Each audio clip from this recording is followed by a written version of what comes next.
Hello guys, how are you doing today? This is Suresh back with another video, or I'm doing a reaction. I'm giving my reaction Mahabharat. मैं 19 episode अभी तक कर चुका हूँ. जिन लोगों ने नहीं देखे, you can check out the previous episodes on my channel.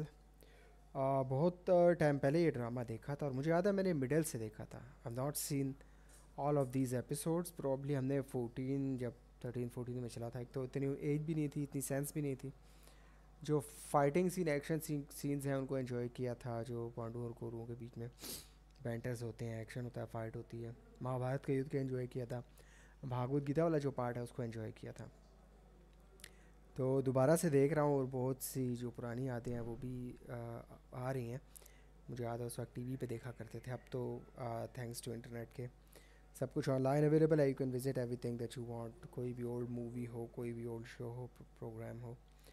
तो अभी तक मैंने 19 एपिसोड किए हैं और मैं अब कोशिश करूँगा कि जल्दी जल्दी करूँ और ज़्यादा करूँ. Because I really wanna go to that middle part of Bhagavad Gita वाला जो पार्ट है. और श्री कृष्ण जी की अभी तक एंट्री नहीं हुई, तो वो भी, उसका भी इंतज़ार है. तो लास्ट एपिसोड में कर्ण की स्टोरी चल रही थी और पांडु जो है उनका विवाह हुआ है कुंती के साथ. वो आए हैं वापस, जो है अपने नगर में आए हैं. तो 20 एपिसोड देखते हैं क्या होता है. सो या लेट्स गो.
पिता सदा ही अपने संतान के सुख की कामना करते हैं, उनके भविष्य की चिंता करते रहते हैं.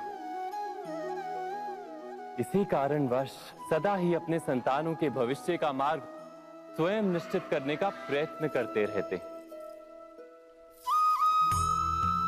जिस मार्ग पर पिता स्वयं चला है, जिस मार्ग के कंकर पत्थर को स्वयं देखा है, मार्ग की छाया, मार्ग की धूप को स्वयं जाना है, उसी मार्ग पर उसका पुत्र भी चले, यही इच्छा रहती है हर पिता की. निस्संदेह उत्तम भावना है ये. किंतु 3 प्रश्नों के ऊपर विचार करना हम भूल ही जाते. कौन से प्रश्न? प्रथम प्रश्न, क्या समय के साथ प्रत्येक मार्ग बदल नहीं जाते? क्या समय सदा ही नई चुनौतियों को लेकर नहीं आता? तो फिर बीते हुए समय के अनुभव नई पीढ़ी को किस प्रकार लाभ दे सकते हैं? दूसरा प्रश्न, क्या प्रत्येक संतान अपने माता पिता की छवि होता है? हाँ, संतानों को संस्कार तो अवश्य माता पिता देते हैं, किंतु भीतर की क्षमता तो ईश्वर देते हैं. तो जिस मार्ग पर पिता को सफलता मिली है, विश्वास है कि उसी मार्ग पर उसकी संतानों को भी सफलता और सुख प्राप्त होगा. तीसरा प्रश्न, क्या जीवन के संघर्ष और चुनौतियां लाभकारी नहीं होती? क्या प्रत्येक नया प्रश्न एक नए उत्तर का द्वार नहीं खोलता? तो फिर संतानों को नए नए प्रश्नों, संघर्षों और चुनौतियों से दूर रखना, ये उनके लिए लाभ करना कहलाएगा या हानि पहुंचाना? अर्थात जिस प्रकार संतान के भविष्य का निर्माण करने के बदले उसके चरित्र का निर्माण करना श्रेष्ठ है, वैसे ही संतानों के जीवन का मार्ग निश्चित करने के बदले उन्हें नए संघर्षों के साथ जूझने के लिए मनोबल व ज्ञान देना अधिक लाभदायक नहीं होगा? स्वयं विचार कीजिए।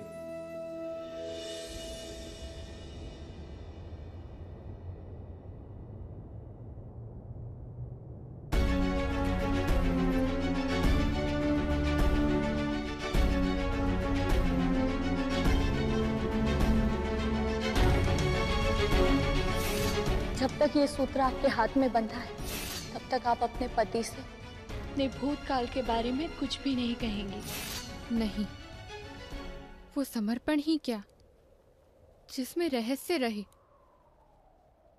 और वो विवाह ही क्या जिसमें समर्पण ना हो। मुझे आर्य को सत्य बताना ही होगा।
कुंती, ये चूड़ामणि नारी के लिए उसके पति का प्रतीक माना जाता है, जिसको वो अपने बालों में लगा के अपने पति को अपने जीवन में सर्वोच्च स्थान देती है।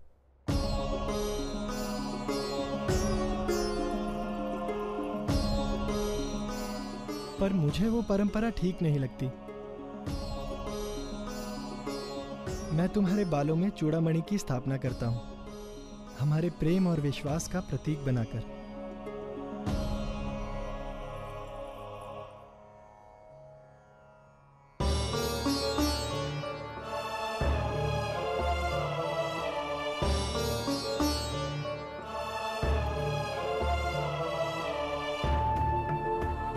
स्त्री के बालों की व्यवस्था करना राज्य की व्यवस्था से भी कठिन लग रहा है इस समय।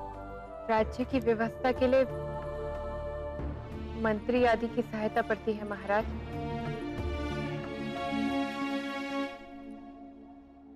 परंतु मेरे बालों की व्यवस्था आपको ही करनी होगी।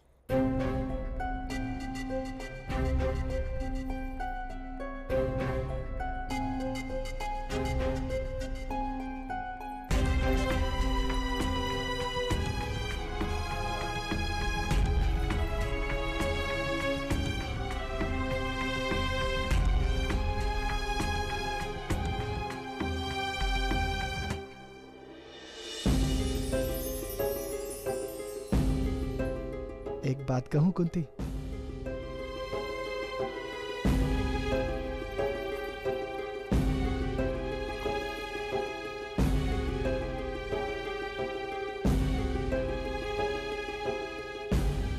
स्वयंवर में ही तुमसे कुछ कहने की इच्छा थी, लेकिन समय ही नहीं मिला। तुमने स्वयंवर में जो प्रश्न किया वो सुनते ही मैं पराजित हो गया। उसी क्षण मेरे हृदय में एक इच्छा जागी थी कि ईश्वर करे मेरा उत्तर सही हो। तुमने बहुत ही बुद्धिपूर्वक प्रश्न किया था।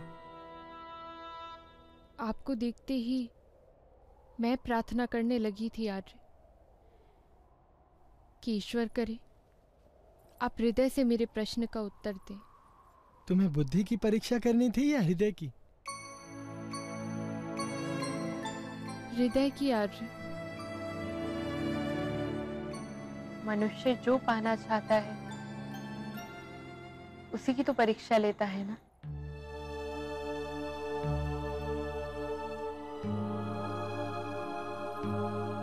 तुम अद्भुत हो कुंती। एक ही प्रश्न में तुमने मेरे हृदय की परीक्षा भी कर ली और उस पर अधिकार भी कर लिया।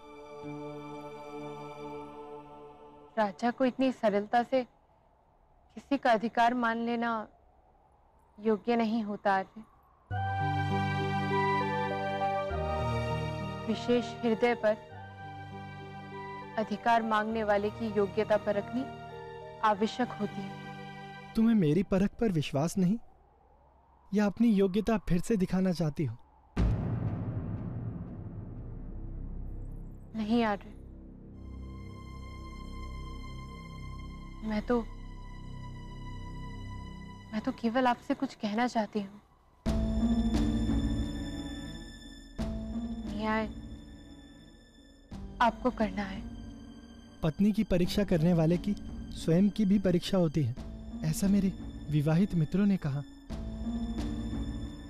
अर्थात अब मुझे दूसरी परीक्षा देनी होगी। बताओ क्या बात है?